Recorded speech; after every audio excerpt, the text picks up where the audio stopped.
नमस्कार, मी लतिका। आज मी तुम्हाला तुरीच्या डाळीचं वरण आणि मेथीची भाजी बनवून दाखवणार आहे। त्यासाठी बघा, तुरीची डाळ 1 वाटी घेतलेली आहे। कुकर घेतलेला आहे, त्याच्यामध्ये आपण ही डाळ टाकून घेऊया आणि 2 ते 3 पाण्याने चांगली चोळून धुवून घेऊया।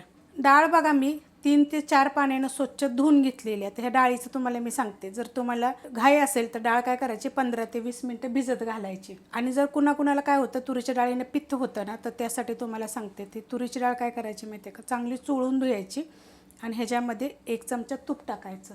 फोडणीला जर 1 चमचा तूप जरी टाकली ना, तर डाळ आपल्या खाल्लेली बाधत नाही। नाहीतर ह्याच्यामध्ये मग थोडीशी दुसरी पण डाळ मिक्स केली तरी पण चालू शकते, जशी की मुगाची डाळ तुम्ही मिक्स करू शकता, थोडी मसूरची डाळ मिक्स करू शकता। सगळ्या रेसिपी मी अपलोड केलेल्या आहेत। हे कोणी मला कमेंट केली एकदम गावच्या पद्धतीने साध्या पद्धतीत दाखवा, तर हे तुम्हाला मी साध्या पद्धतीत दाखवणार आहे। तर डाळ धुतलेली आहे, डाळीमध्ये हे साधं पाणी घेतलेलं आहे बघा। 1.5 ग्लास मी पाणी टाकलेलं आहे। ह्याच्यामध्ये आपल्याला कोणतंही साहित्य टाकायचं नाही आहे। मी ह्याच्यामध्ये ना तेल टाकणार आहे ना तूप टाकणार आहे। जर तुम्ही हे टोपामध्ये जर शिजवत असाल का नाही, तर थोडंसं तुपाची धार किंवा तेलाची धार जर टाकली की नाही, तर डाळ वर येत नाही। किंवा कुकरमध्ये सुद्धा जर तेल तूप जर टाकलं ना, तर शिट्टी झाल्यानंतर वरती येत नाही। तर आता मी काय करणार आहे, कुकरचं झाकण लावणार आहे आणि मीडियम गॅसवर 4 शिट्ट्या करून घ्यायच्या। 5 जरी केल्या तरी पण चालू शकतं। कुकरच्या शिट्ट्या झालेल्या आहेत बघा, आणि कुकर मी खाली काढून घेतलेला आहे। झाकण काढून घेऊया बघा, मस्त अशी डाळ शिजलेली आहे आणि डाळ बघा मस्त अशी शिजली गेलेली आहे अशा पद्धतीमध्ये। आता ह्यात काय करायचं माहिती आहे का, कोमट पाणी टाकायचं। जरी साधं टाकलं तरी चालेल, मी ते कोमट पाणी टाकणार आहे 1 ग्लास। तुम्हाला किती पाहिजे वरण त्याप्रमाणे आता हे मिक्स करून घेते। मिक्स करून घेतलेलं आहे बघा। आपल्याला याला घोटायची वगैरे काही जरूरत नाही आहे। आणि ही जी डाळ होती ना, बिन पॉलिश होती। तुम्हाला डाळीची साल पण बघा छोटे छोटे कुठं कुठं दिसत असेल, तशी जर तुम्हाला भेटली तर जरूर तुम्ही घेत जावा बरं का। आता ही डाळ शिजवताना 1 टोमॅटो पण तुम्ही टाकू शकता, ह्याच्यामध्ये हळद टाकू शकता, मीठ बी टाकू शकता। टोप ठेवला आहे बघा गरम करायला, त्याच्यामध्ये आपण तेल टाकून घेऊया। तेलाच्या जागी तुम्ही तूप पण टाकू शकता। अर्धी पळी टाकलेलं आहे आणि गरम होऊन देऊया। तेल बघा चांगलं गरम झालेलं आहे, त्याच्यामध्ये छोटा 1 चमचा टाकायची मोहरी। मोहरी चांगली फुटली की 1 चमचा टाकायचं जिरं, त्यात टाकायचं आपल्याला कढीपत्ता, त्यात टाकणार आहे मी थोडीशी हिंग पावडर, त्यात टाकायचे आपल्याला लसूण घेतलेल्या 7 ते 8 पाकळ्या बघा, अशा कुटून घ्यायच्या। आणि काय करायचं माहिती आहे का, आता हा लसूण चांगला आपल्याला भाजून घ्यायचा आहे। लसणाचा कलर बघा असा आला पाहिजे, एवढं भाजून घ्यायचं। त्यात टाकणारे ह्या मिरच्या, 4 मिरच्या घेतलेल्या आहेत, त्या मधोमध अशा कट करून घेतलेल्या आहेत। ह्या मिरच्या पण आपण भाजून घेऊया। मिरच्या पण बघा चांगल्या भाजल्या गेलेल्या आहेत, अशा आकारात भाजल्या पाहिजे त्या। ह्यात टाकायचे आपल्याला हळद, मिक्स करून घेऊया। ह्यात टाकायचे टोमॅटो, छोट्या आकाराचं घेतलेलं आहे। आता ह्याला 1 मिनिटभर चांगलं परतून घ्यायचं। टोमॅटो पण आपलं चांगलं सॉफ्ट झालेलं आहे बघा। आता ह्याच्यामध्ये मी टाकणार आहे थोडीशी कोथिंबीर, आणि ती पण ह्याच्यामध्ये थोडी परतून घ्यायची, म्हणजे छान चव येते। कोथिंबीर टाकल्यानंतर पण मस्त असं बघा मी परतून घेतलेलं आहे। आता ह्याच्यामध्ये आपल्याला ही डाळ टाकायची, मिक्स करून घेऊया। कुकरमध्ये बघा मी थोडंसं कोमट पाणी टाकलेलं आहे आणि ते पण आपण ह्याच्यामध्ये ओतून घेऊया। ह्यात टाकायचं आपल्याला आता चवीप्रमाणे मीठ, आणि ह्याला चांगलं आपण आता उकळून देऊया। वरण बघा आपलं मस्त असं उकळलेलं आहे। वरण आता टाकणार आहे मी थोडीशी कोथिंबीर, बघा मस्त अशी झालेली आहे, झटपट एकदम आणि एकदम वेगळी अशी, आणि चवीला तर इतकी छान लागते ना। तुम्ही एकदा अशी साध्या पद्धतीमध्ये करून बघा। रेसिपी आवडली तर लाईक करा, सबस्क्राईब करा, कमेंट करा आणि शेअर बी करा।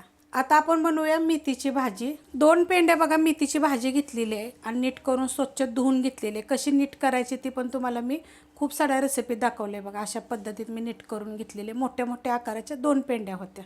कढई गरम करत ठेवलेली, गरम झालेली आहे बघा। त्यामध्ये तेल टाकून घेऊया। तेल टाकायचे आपल्याला अर्धी पळी, कारण की मेथीची भाजी आपल्या मोठ्या आकाराच्या 2 जोड्या आहेत, आणि गरम होऊन देऊया। तेल बघा चांगलं गरम झालेलं आहे, त्याच्यामध्ये टाकायचं छोटा 1 चमचा मोहरी। मोहरी चांगली फुटून देऊया। मोहरी बघा चांगली तडतडली, त्यामध्ये छोटा 1 चमचा टाकायचं जिरं। तुम्ही नुसती जिऱ्याची पण फोडणी टाकू शकता। ह्याच्यामध्ये बघा 7 ते 8 लसणाच्या पाकळ्या मी अशा कुटून घेतलेल्या आहेत, फोडून घ्यायच्या, म्हणजे भाजीनं छान लागते आपली आणि चवदार पण होते। कापून टाकायची नाही, नाहीतर एकदम बारीक जरी कुटलं तरी पण चालू शकतं। लसणाचा थोडासा आपला कलर चेंज झाला की ह्याच्यामध्ये टाकायची आपल्याला मिरची। मिरचीसुद्धा मी कुटून घेतलेली आहे। काय होतं मग त्या खाताना ना आपल्या दाताखाली येतं, तर थोडी कुटून घ्यायची, कमी तिखटवाल्या मिरच्या। आता हे पण आपण चांगलं परतून घेऊया।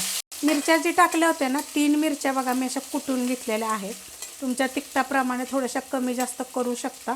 मिरची पण बघा चांगली भाजली गेलेली आहे, कारण की गॅस आहे मीडियम. आता त्यात टाकायची आपल्याला भाजीचं पाणी करायचं, नितळून घ्यायचं बघा असं.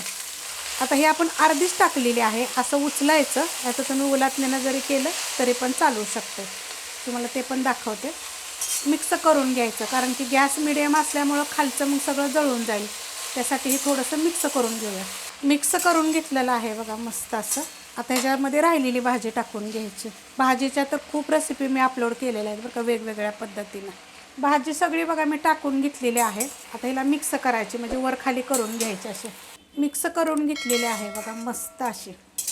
ही भाजी फक्त मिठाची पण छान लागते बरं का, म्हणजे जिरं टाकायचं, लसूण टाकायचं आणि मिरची टाकायची नाही, मीठ टाकायचं फक्त, त्यानं पण मस्त लागते बरं का. तशा पण रेसिपी मी अपलोड केलेल्या आहेत. आणि भाजी खुडून कशी घेतली बघा, अशी खुडून घेतली की नाही भाजी तर छान लागते पण. आता ह्यात टाकणार आहे मी चवीप्रमाणे मीठ, कारण 2 मोठ्या पेंड्या होत्या, त्यामुळे तुम्ही तुमच्या अंदाजानं कमी जास्त करू शकता मीठ. मिक्स करून घेऊया. गॅस अजिबात आता मी वाढवलेला नाही, काय नाही, मीडियम गॅसवरच आपण ही भाजी करत आहोत. आता याला मीठ टाकल्यानंतर खूप सारं असं पाणी सुटतं बघा. त्यासाठी पहिलंच पाणी मेथीच्या भाजीचं नितळून घ्यायचं. बघा मेथीच्या भाजीला पाणी किती सुटलेलं आहे, एवढं पाणी सुटतं बघा मीठ टाकल्याच्या नंतर.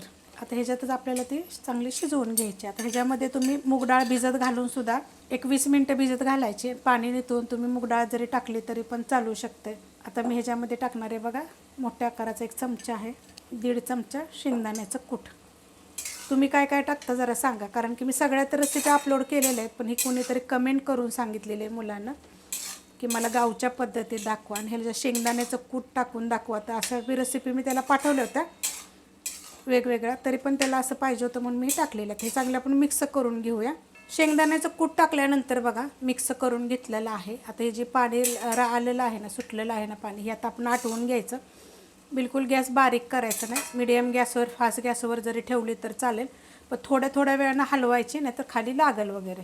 मस्त अशी बघा भाजी झालेली आहे. अशा पद्धतीत मेथीची भाजी करायची. तुम्हाला जर हवा असेल तर शेंगदाण्याचं कूट टाका, नाही टाकलं तरी पण चालू शकते. आणि तुम्हाला मी सांगितले तुम्ही ह्याच्यामध्ये काय टाकू शकता. रेसिपी आवडली तर लाईक करा, सबस्क्राईब करा, कमेंट करा आणि शेअर बी करा.